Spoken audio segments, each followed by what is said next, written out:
एक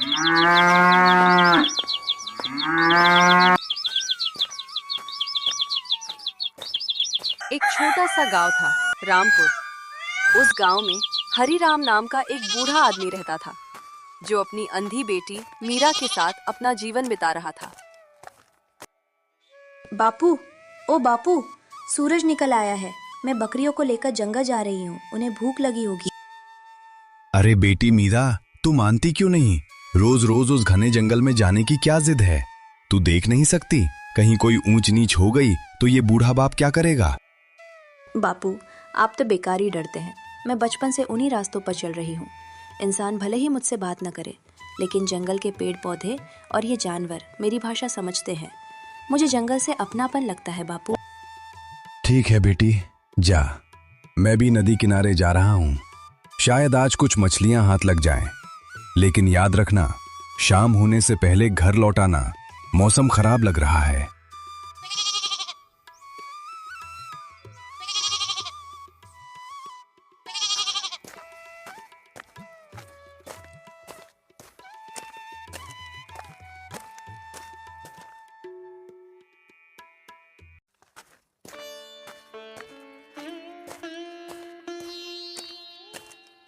अरे ओ हरिराम भाई, कहाँ चल दिए जाल कंधे पर लाद कर? अरे अब तो हड्डियां बूढ़ी हो गई है, अब तो घर बैठो और आराम करो। भाई, जिस घर में जवान और बेबस बेटी बैठी हो, उस बाप की किस्मत ने सुकून कहा। जब तक हाथ पैर चल रहे हैं, मेहनत तो करनी ही पड़ेगी। अरे भाई, सुना तुमने? एक तो फूटी किस्मत कि ये गरीब है, और ऊपर से उस अंधी बेटी का बाप मेहनत नहीं करेगा तो भूखा मर जाएगा। हरिराम अपनी किस्मत को कोसते हुए नदी की तरफ बढ़ गया। उसे क्या पता था कि आज का खराब मौसम उसकी और मीरा की जिंदगी हमेशा के लिए बदलने वाला है।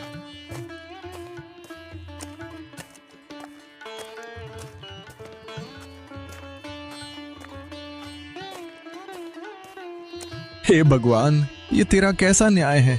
एक तो तूने हमें गरीबी दी और ऊपर से मेरी मासूम बेटी की आंखों की रोशनी छीन ली। दुनिया वाले मेरा मजाक उड़ाएं तो गम नहीं, पर उस बेगुनाह बच्ची का क्या दोष है? क्या गरीबी और लाचारी ही हमारा नसीब है? जहाँ एक तरफ हरिराम दुखी था, वहीं मीरा अपनी बकरियों के साथ घर लौट रही थी।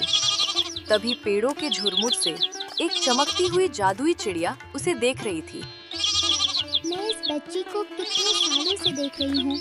आंखों से अंधी है, पर दिल की कितनी सच्ची है। अपनी बकरियों की देखभाल भी कितनी लगन से करती है। नहीं, अब मैं इसकी और बेबसी नहीं देख सकती। मुझे इसकी मदद करनी ही होगी।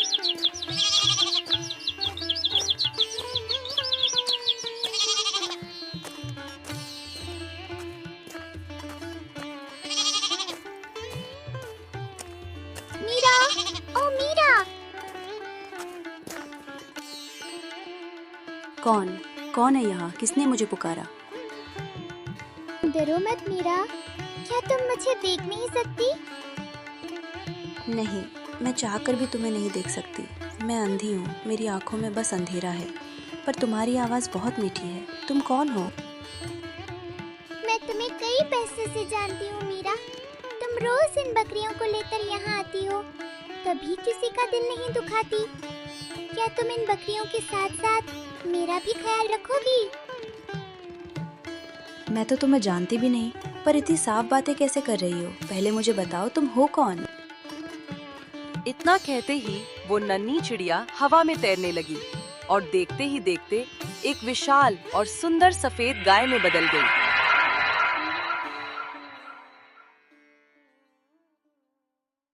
मीरा, मैं एक गाय हूँ। मेरा नाम गायत्री है। मैं तुम्हारी सच्चाई से खुश होकर आई हूँ। क्या तुम मुझे अपने साथ अपने घर ले चलोगी? क्या? एक गाय बोल रही है? बापू कहते थे कि जानवर बोल नहीं सकते, फिर तुम कैसे? मीरा, जो दिल के सच्चे होते हैं, उन्हें कुदरत खुद तोहफा देती है। अब से मैं तुम्हारे साथ रहूंगी और तुम्हारे सारे दुख दूर कर दूंगी। ठीक है गायत्री, आज से तुम मेरी सहेली हो। जैसे ये बकरियां मेरे साथ रहती है, तुम भी हमारे साथ हमारे छोटे से घर में रहना। इतना बोलते हुए मीरा जादुई गाय को अपने साथ घर लेके चल देती है।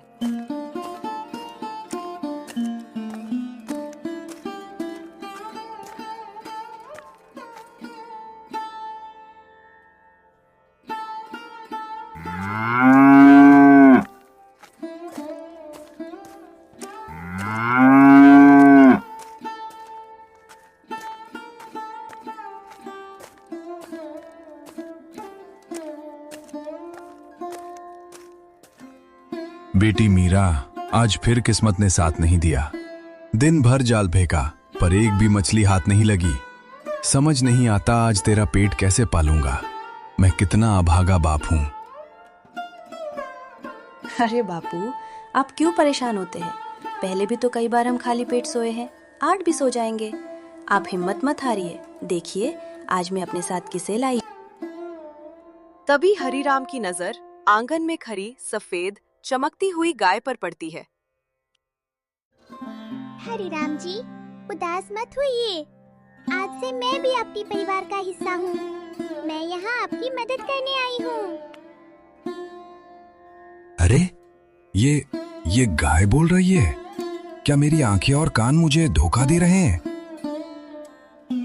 नहीं हरिराम जी, मैं एक जादुई गाय हूँ। आपकी मेहनत और मीरा की मासूमियत देखकर भगवान ने मुझे आपके पास भेजा है।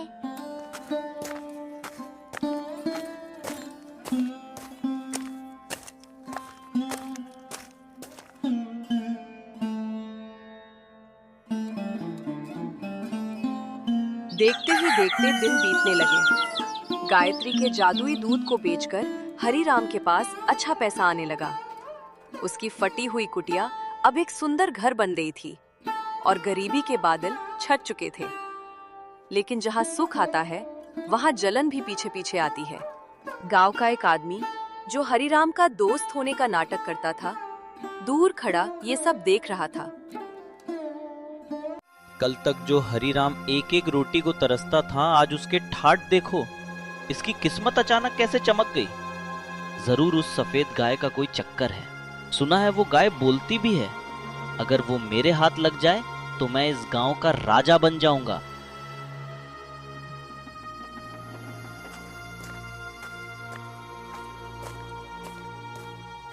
अरे भाई, देखा तुम लोगों ने? कल तक जो हरिराम दाने दाने को तरसता था, आज उसके ठाट तो देखो। नए कपड़े, नया घर। आखिर इतना पैसा कहां से आ रहा है उसके पास? अरे मक्खनलाल भाई, हरिराम बेचारा बहुत दुखी था। अब मेहनत कर रहा है, तरक्की हो रही है, तो हमें खुशी होनी चाहिए। जलने से क्या फायदा। मेहनत? अरे हम भी तो मेहनत करते हैं। हम क्यों नहीं रातों रात अमीर बन गए? दाल में कुछ काला है और मैं ये पता लगा कर ही रहूंगा।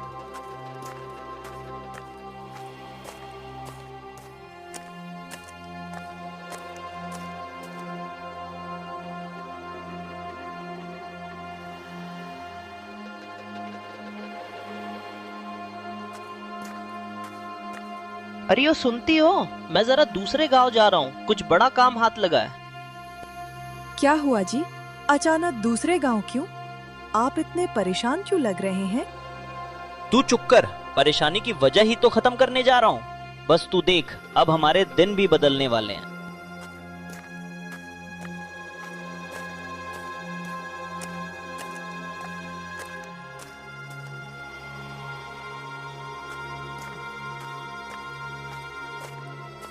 बेटी मीरा, ओ मीरा, क्या हरिराम भाई घर पर नहीं है? नहीं काका, बापू तो किसी काम से जमींदार जी के घर गए हैं। आप कौन? अरे मैं तो तेरे बापू का पुराना दोस्त हूँ, बस मिलने चला आया। और सुना, आजकल तेरे बापू ने कोई नया धंधा शुरू किया है क्या? बड़ी तरक्की सुन रहा हूँ उनकी। नहीं काका, बापू तो बस दूध बेचते हैं। दूध? बस दूध बेचकर इतना पैसा? हाँ काका, हमारे पास एक बहुत अच्छी गाय है जो बहुत सारा दूध देती है। बापू वही दूध गांव में बेच कर आते हैं। ओहो, तो ये बात है। वो गाय ही हरिराम की तिजोरी की चाबी है। अच्छा बेटी, मैं फिर कभी आता हूँ। मक्खनलाल ने देखा कि मीरा देख नहीं सकती और हरिराम घर पर नहीं है। उसने चुपके से बाड़े में घुसकर गायत्री गाय की रस्सी खोल दी और उसे खींचते हुए अपने गांव की ओर भागने लगा। बेचारी मीरा को कुछ पता नहीं चला।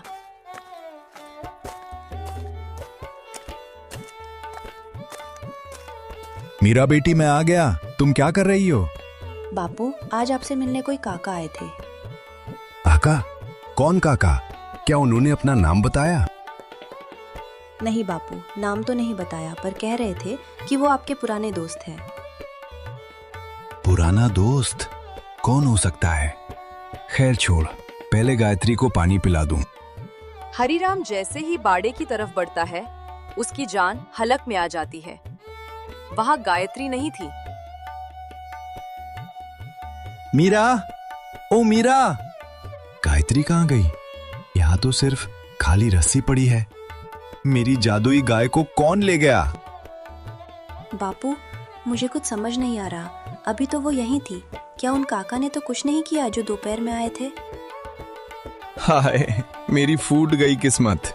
वो मेरा दोस्त नहीं, कोई भेड़िया था जो हमारी खुशियां छीन ले गया। अब हम क्या करेंगे?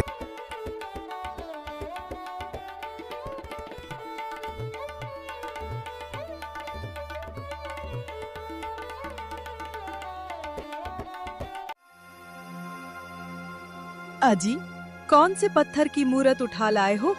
सुबह से बाल्टी लेकर बैठी हूँ। ये गाय तो दूध की एक बूंद नहीं दे रही। क्या दूध नहीं दे रही? हरिराम के घर तो ये अमृत की नदियां बहाती थी और यहाँ नखरे कर रही है। रुक, अभी इसका सारा नशा उतारता हूँ। मक्खनलाल डंडा उठाकर गायत्री को बेरहमी से मारने लगता है।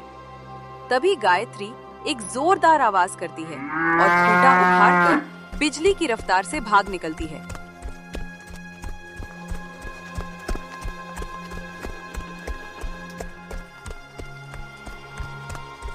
गायत्री सीधे भागकर हरिराम की कुटिया पर पहुंचती है, लेकिन वहां का दृश्य देखकर दंग रह जाती है। कुटिया में भीषण आग लगी है।